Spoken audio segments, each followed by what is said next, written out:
you so much for having me this afternoon. I want to also depend on the existing courtesies laid already by giving appreciation to the Executive Chairman for this opportunity. Papa, thank you so much. And you know that I really appreciate the empowerment you are giving me. I will not be here without you creating the opportunity for me to be here. And I want to say that I don't take it lightly. Thank you for all that you have done for me and for where you are taking me. God bless you.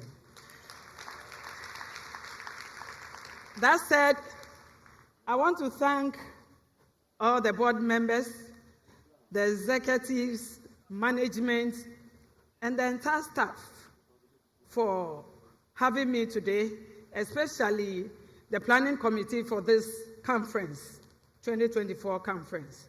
Thank you for giving me a slot to speak. Mrs. Labi, thank you.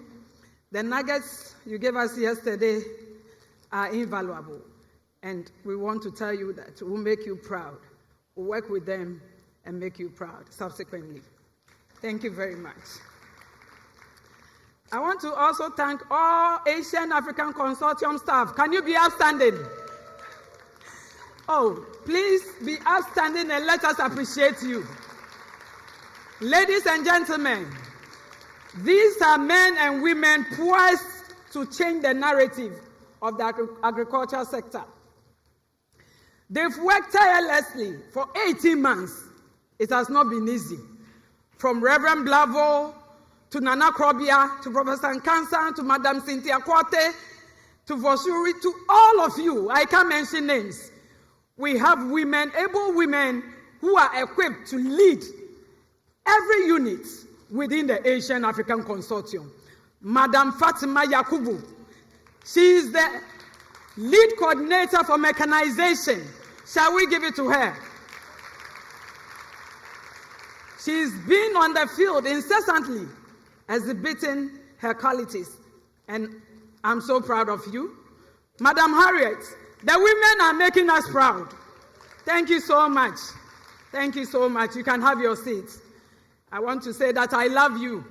My standing here is by a collaborative effort by the Asian African Consortium staff and my very self. God richly bless you. This afternoon, I'm delivering on one premise, which is very critical for our economy, enhancing food security. And then I will show you the pivotal role of Jospong Group of Companies and Asian African Consortium. So when we talk about food security, it's a topic that encompasses numerous definitions and perspectives. But one statement made by Jose Graciano da Silva, a former Director General of FAO, Food and Agriculture Organization of the United Nations, made a statement that caught my attention. He said, food security is not about having enough food. It's about having access to the right kind of food for a healthy life and active life. So, to him, it is okay to have the quantities. It's okay for us to grow food. But the process of growing food, he's looking at having the quality that we need in the processes, so that at the end of the day, when we eat the food we put out there, it will give us good health and it will sustain us lifelong. And there is another one from an amazing woman, Her Excellency, Madam Ellen Johnson Sirleaf, former president of Liberia. She said food security is a cornerstone of stability and peace. When people have enough to eat, we build a stronger and more resilient communities. And I resonate with her so much that hunger is not anything that any economy should entertain. When people are hungry, they lose their self-esteem. They lose their professionalism and everything. I have served some ministers of God, and when the conferences are done this way, and there is recess time, when they come out, they are hungry to eat. And sometimes My children are like, why are they behaving this way? Are they not ministers? When it comes to food, like we say, a hungry man is an angry man. Food security is a foundational element for fostering stability and peace. In the words of Johnson Sirleaf, the former president of Liberia, having enough to eat is not just a matter of substance or sustenance. It becomes a catalyst for building robust and resilient communities. So to her, when we have enough to eat, there will be peace within the community. There will be community retention and other things. Folks, I want us to watch this 3-minute video. Hunger figures appear to have plateaued in 2022. According to new State of Food Security and Nutrition for the first time since the outbreak of the COVID-19 pandemic, rising world hunger figures appear to have plateaued in 2022. According to new State of Food Security and Nutrition in the World figures, global hunger remained relatively unchanged from 2021 to 2022. But this is still far above pre-COVID-19 pandemic levels, affecting around 9.2% of the world population in 2022, compared with 7.9% in 2019. New figures estimate that between 691 and 783 million people in the world faced hunger in 2022. This reflects an additional 122 million people who have fallen into hunger since 2019, and projections suggest around 600 million people will be chronically undernourished in 2030, despite ambitious targets set forth in the SDG 2030 agenda.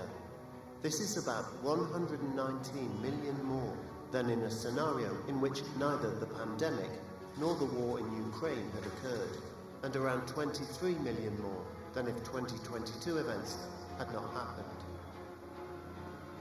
Nevertheless, the report shows that the trends in hunger vary greatly by region. From 2021 to 2022, progress was made towards reducing hunger in Asia and Latin America. But there are many places in the world facing serious food security crises. Hunger was on the rise in Western Asia, the Caribbean, and all regions of Africa. Those disparities are also visible across demographics. Worldwide, food insecurity disproportionately affects women and people living in rural areas. Globally, more than 3.1 billion people are unable to afford a healthy diet. 148 million children under age 5, or 22.3%, were affected by stunting, and 6.8% suffered from wasting. At the same time, 37 million children under 5, or 5.6%, are overweight. Steady progress has been made on increasing exclusive breastfeeding for the first 6 months of life, and on reducing stunting among children under 5 years of age, but not overweight, wasting, and low birth weight. In this challenging environment, urbanization is a megatrend that must be factored into our efforts to end hunger, food insecurity, and malnutrition in all its forms. Urbanization is driving changes in agri-food systems across the rural-urban continuum that affects access to affordable, healthy diets, and will be key to continuing efforts to meet the SDG 2 target by 2030.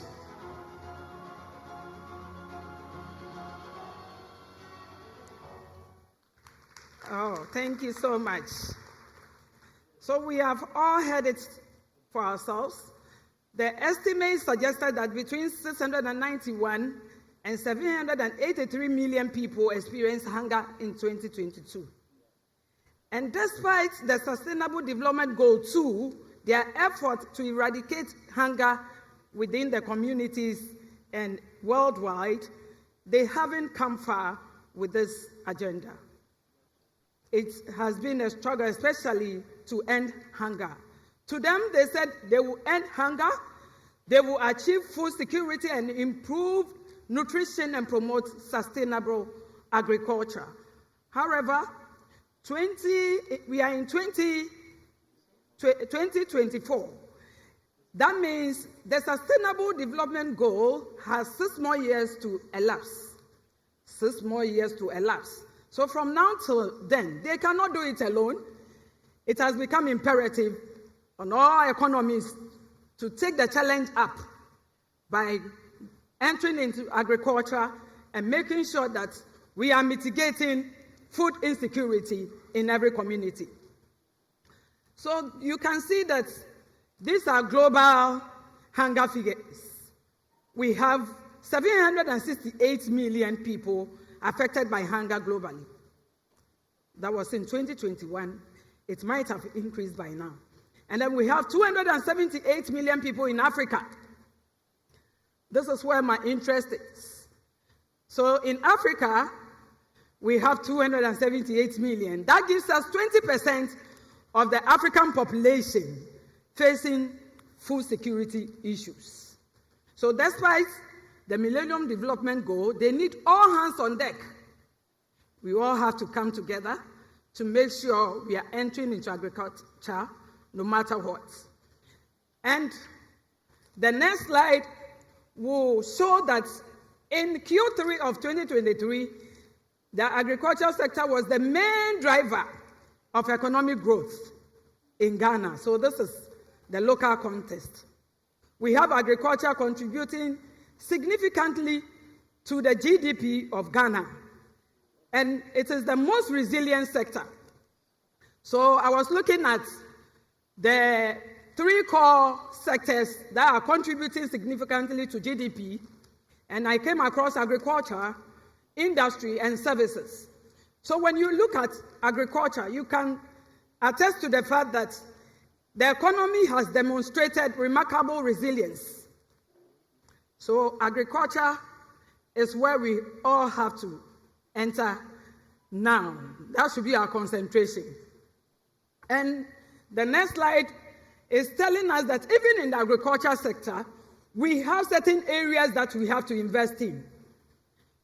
And it is crops and livestock that are driving 5.9% growth recorded in Q3 2023. If you look at fishing, it is contributing 0.7%. It is not lucrative enough. You look at forestry and logging, it is contributing 6.9%. It is not enough. But when you look at the crop sector or crop and livestock, you can see that it is always increasing and growing exponentially and contributing to GDP of Ghana. So if you are an investor here and you want to invest, I want to bring to the fore that the best place to invest in is the agriculture sector.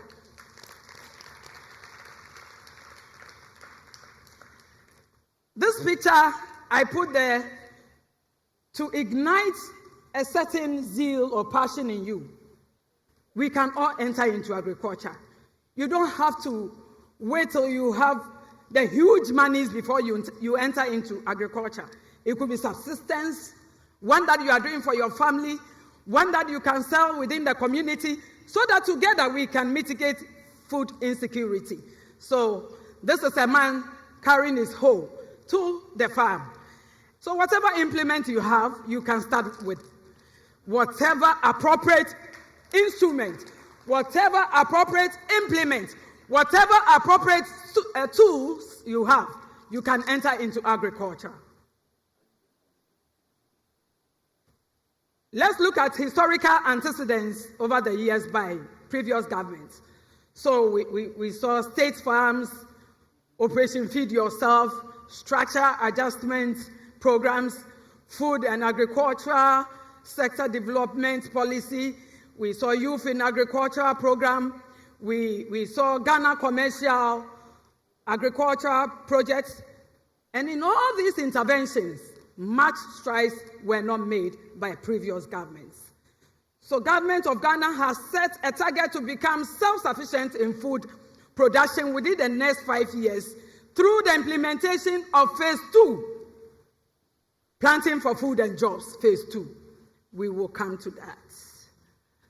So the challenges over the years, I think, are plethora, but I cascaded into these few areas: limited involvement of private sector, influx of cheap imports, limited infrastructure such as mills and storage facilities, limited mechanization and technology application, limited access to credit, climate change, limited market access, inadequate extension services, capacity development.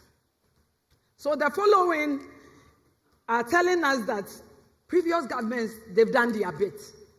Now it is time for us to put all synergies and efforts together to help planting for food and jobs phase 2 to come alive.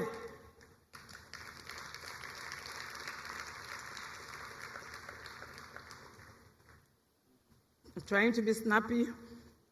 So the agriculture sector in Ghana over the years has depended so much on rainfall, and we look at climate change being one of the challenges that is affecting the agricultural sector so much. So climate change over the years has impeded or impacted rainfall in Ghana.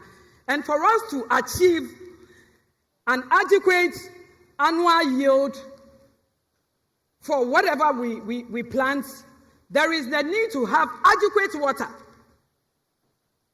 enough irrigation, and all of those. However, climate change has impacted so much on our economy. And rainfall, when you go to the next slide, you can see that the rainfall situation over the years has changed significantly. So over the years, when you come to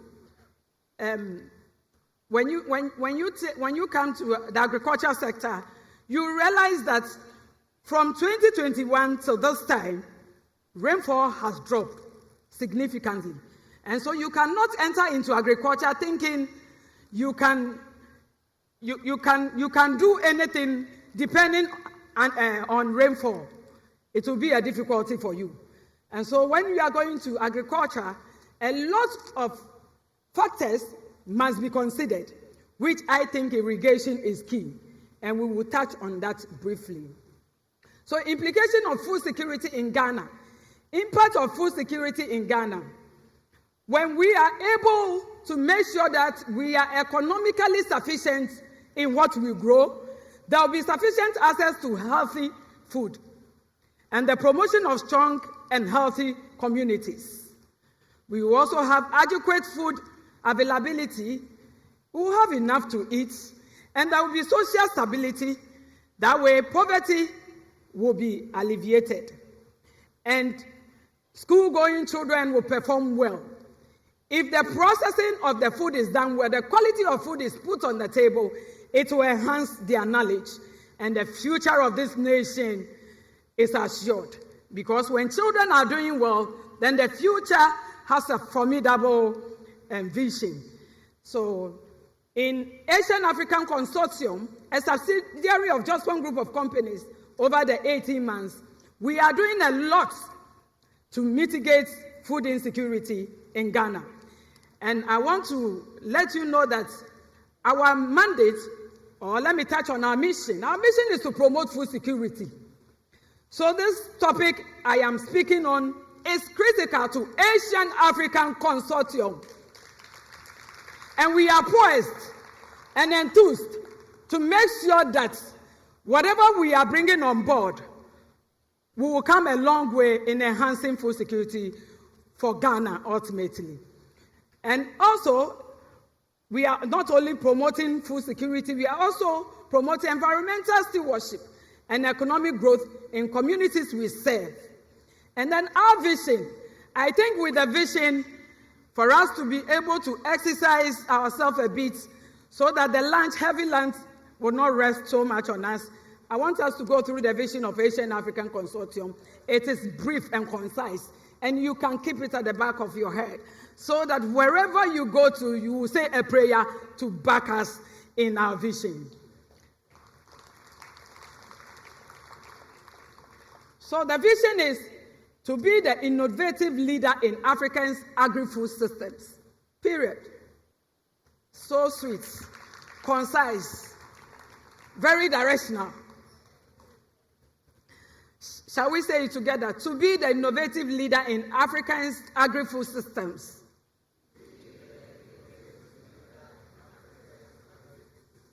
Thank you so much. So our next slide, we have identified certain gaps. And these gaps are the reasons why some of us have come together to make sure that we are entering into agriculture big time and to make sure we have food sufficiency for Ghana. So the private sector role is one of the gaps that I already showed was lacking in the agriculture sector. Infrastructure development, we have provision of mechanization services. All these are challenges and they are gaps. Before an opportunity can be enhanced, gaps are supposed to be identified. So these are the areas we have identified. Investment in agricultural production, value chain development, market access, aggregation and distribution. We want to facilitate access to finance, facilitate technology transfer and innovation, production and supply of inputs, agribusiness development, capacity building and training, create innovation hubs and incubators.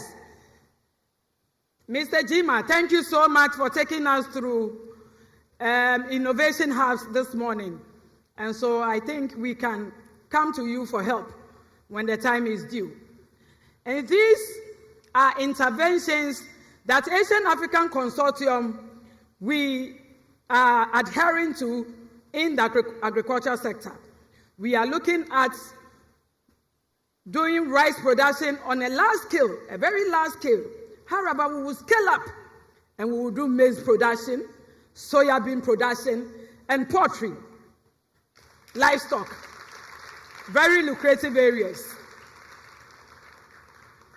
We are not only here to make money, but we want to make sure that everybody has food on his or her table. That is the vision. We all heard on Monday that money will ultimately come, but that will be an applause to whatever we do as a nation. And so we are first and foremost poised to put food on the table for Ghanaians. 2, end-to-end value chain approach, starting with rice, like I said. 3, strong partnership industry players. So we have collaborated with some people. I will come to that. Then we have establishment of integrated rice mills with silos and dryers. We have establishment of food distribution hubs, adoption of contract farming with experienced farmers from different countries to limit risk. That means we are looking at bringing on board experts who are already in the rice value chain and are making significant impact in them. We are looking at learning their best practices and to do same. Building capacity of youth through deployment of 1,000 national service personnel. These I will tackle again. And so the scope of Asian African Consortium is agriculture mechanization services, seed and seedling production, input or fertilizer supply, milling and storage, irrigation services, agricultural extension services, research and development. So let me have the next diagram. Yes, please. So these are some partnerships we have entered into. MOUs have been signed, and in these agreements, they are well couched by the help of the Jospong group of companies, lawyer, and other people in her team. And research institutes, we have collaborated with Council for Scientific and Industrial Research in Ghana, also International Rice Research Institute in the Philippines. And then we have donor agencies and private sector partners like Yama, Buela, Setake. They are suppliers of mechanized agricultural inputs, i.e. mills and other stuff, tractors and combined harvesters and all of those. And then the third one, we have value chain actors like Ghana Rice Interprofessional Bodies. We have alliance with them. And then we have collaborated with all the universities in Ghana. If we haven't come to your university yet, please look forward to receiving us soon. And then for the national service personnel, by God's grace, last October, we gathered about 1,000 national service personnel in this room. And we get them orientation, 2 days orientation. We deploy them to various farm centers in Ghana. They are all over the place working assiduously. It doesn't end with practical or knowledge transfer or practical experience. It doesn't end there. We have other plans which I will tackle on as we move forward. And then planting for food and jobs. I will come to that. So this is the model. Can you give us the model for PFJ2?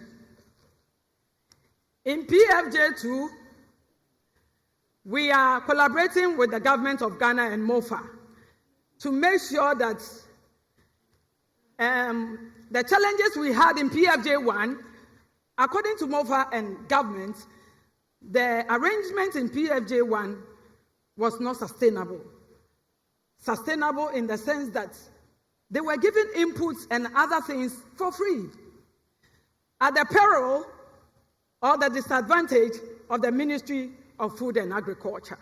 This time around, no one does business for free.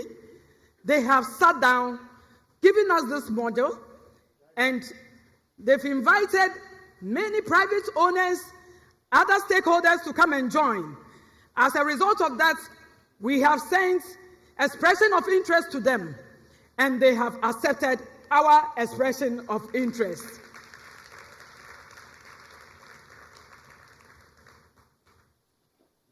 So the model is, can you go to the next? They want to look at stabilization of food prices. They will look at market access for farmers, diversification of food sources, emergency response and relief, supply chain resilience, consumer convenience. So in the PFJ2, there will be a master aggregator, and this will be done through special purpose vehicle or joint venture arrangements. And the master aggregator will manage the distribution of farming inputs to farmers on credit. On credit. The SPV obtains input from dealers, either on credit or by purchasing them with bank financing. Then the fourth one, these inputs are then provided to farmers on credit at the start of the season. However, farmers will repay the credit with their produce. The SPV aggregates additional harvest from them. The collected produce is processed, stored, and sold to industries. The income generated from sales is used to repay the credits to both input dealers and financial institutions where they go to borrow from. I think this is a better arrangement. Let's give it out to PFJ2.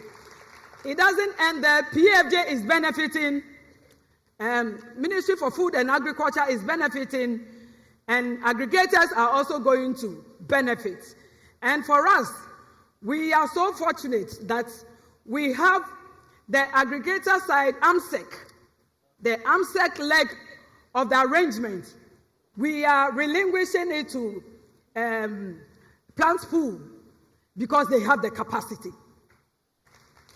So it comes back to us. Plant Pool will make sure that they are managing all equipment, AMSEC arrangements, agricultural mechanization services. So that's what they are going to do. They will manage the mills, storage, the silos, and all of those. So ultimately, There will be enhanced farm productivity, time savings, labor savings, cost efficiency, precision agriculture, quality improvement, risk reduction, and increased land utilization. Shall we give it out for PFJ2? PFJ2. Oh, I thought you would give me a slogan for it. PFJ2. I can't hear you, please. Do all. PFJ2. Oh, please let me hear your loudest shout. PFJ2. Thank you so much. So work done so far. Work done so far. So far, we have purchased farm machinery, 110 units of farm machines from Yama. We have trained operators, trained 100 operators and farmers on the use of farm equipment, and they are our own workers. We have offered services in some selected areas like Upper East and Volta. We have also had partnerships with world-class manufacturers, Yama, Rostermarsh, Minsk Trotters, and all of them. And we have tested the machines in 3 locations. We did that in the Volta region, Northern and Eastern region. Thanks to the executive chairman. He is poised, and we appreciate his support so much. He has paid a lot, invested a lot into the purchase of this machinery, but I know the Lord will reward him bountifully. Yeah, so we can go to the next slide. I think I've exhausted my time already. So during the AgriFest, the recently ended AgriFest at Mofa, we showcased some of the machinery we brought, and the operators operated on them for the minister to see, and for the Minister of Finance to also have us in mind in terms of financing. Please, you can skip. So these are our training sessions, and then the agreement we've had with the suppliers.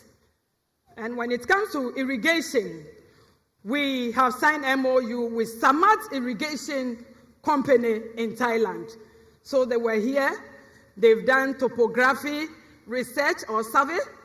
They've gone through a lot, come very far with us, and currently, with their help, besides that, they are not the only people we brought on board.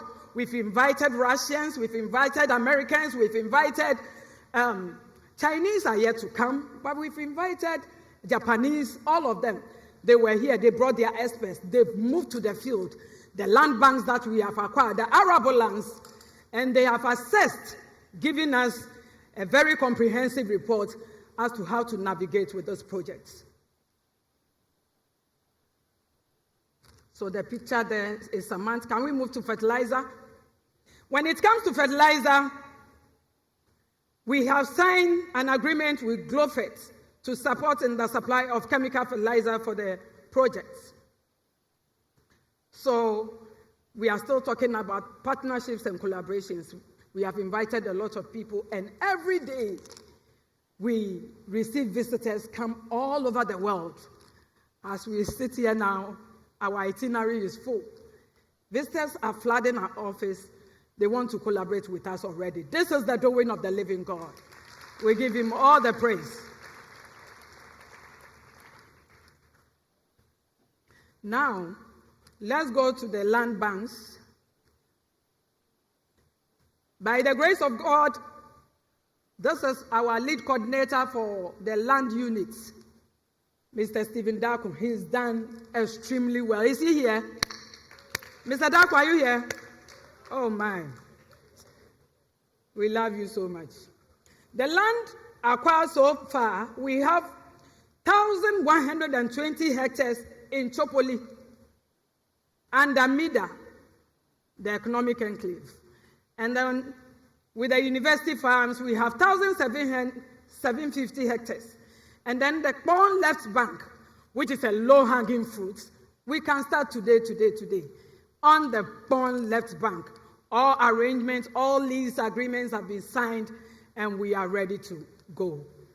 In Kantanga, we have acquired 12,000 hectares of arable lands to grow rice.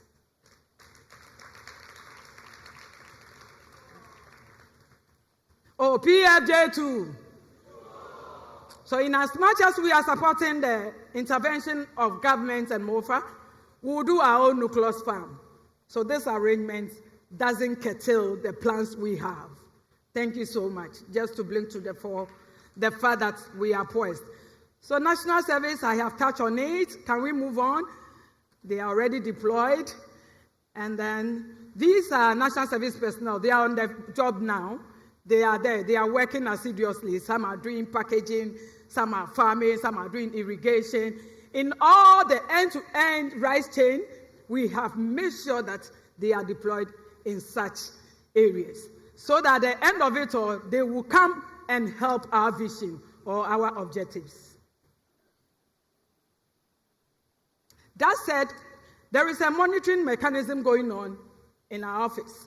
We monitor the National Service personnel. We take reports from the farm owners.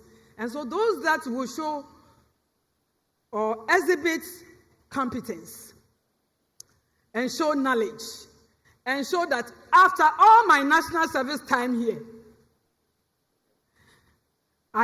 they will show different, they will exhibit different character and all of those. We are monitoring them. And the reason why we are monitoring them is that we have signed an agreement with Roden University in Russia so that after the service personnel are done with their service here, they will continue their education or studies in Russia. Those who want to do masters will do masters for free. We are sponsoring all of those. Those who will do PhD, they will do their PhD. So if you're a National Service personnel or you have a ward doing his or her National Service personnel under the ambit of Asian African Consortium, I will encourage you to encourage them to finish and finish well, because we are monitoring. And as we speak, Roden University is even putting pressure on me. As I sat there this morning, they kept flooding me with messages. We are coming with a team of 6 experts to make sure that whatever arrangements they have to go through, whatever training they have to go through, or orientation before they get to Russia, they get it. Oh, shall we give it up? It's a good news. And they said on the 28th of January, we are coming. So, Madam Cynthia, you take it up. So the kind of silos we want to put up, please show the pictures. Yeah, we'll do silos of this nature, mills of this nature that have silos and dryers. And then move on. These are all visits. The visitors we received, they went on the field, they've taken trips in all the regions of Ghana to make sure that what we have, whatever has become the gap, we are able to breach it. Currently, we have even received farmers from India. They are here to stay for 1 year. 1 year. They arrived 4 days ago, and they are in town. A couple of our team members are not here because they are leading the trips. So they are going in all the regions, and that will be it. The Lord is taking us there. Yeah, as I bring my presentation to a conclusion, let's look at how do we want to contribute to carbon credits. Everybody is talking about carbon credits. Yes, and I was the first advocate of carbon credits, even when it hasn't started. So there are a lot of things we have planned to bring on board, but one I want to mention. We will do alternate wetting and drying technologies in rice to reduce methane emissions for carbon credits and for carbon financing. Eja Noah, don't forget us. Please come, let's sit down and see how we can move this forward even before we begin. So Please move down. Please move down. I've done over 40 minutes already. And play the video. There's this video. Let's watch Sewa. Serwa is a farmer in Africa. Every day, she works long hours tending a small plot of land. She hopes to grow enough crops to keep her children from going hungry and sell what's left for a fair price. But it's a fragile lifeline. Crop disease, unstable markets, or a few weeks without rain could destroy everything she has. She is not alone. Nearly 1 billion people go to bed hungry every day.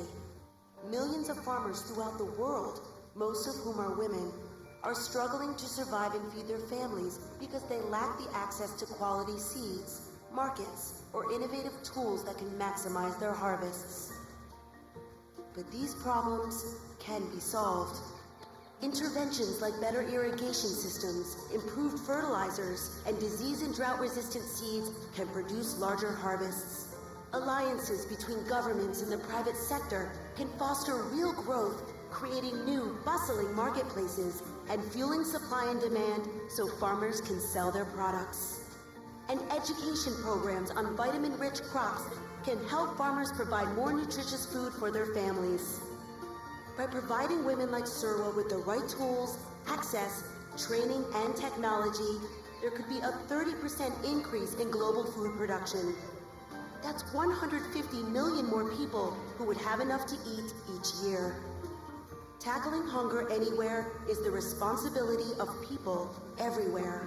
By empowering countries to grow their way out of poverty, we can break the cycle of hunger and build a more stable world for future generations. Oh, this is amazing.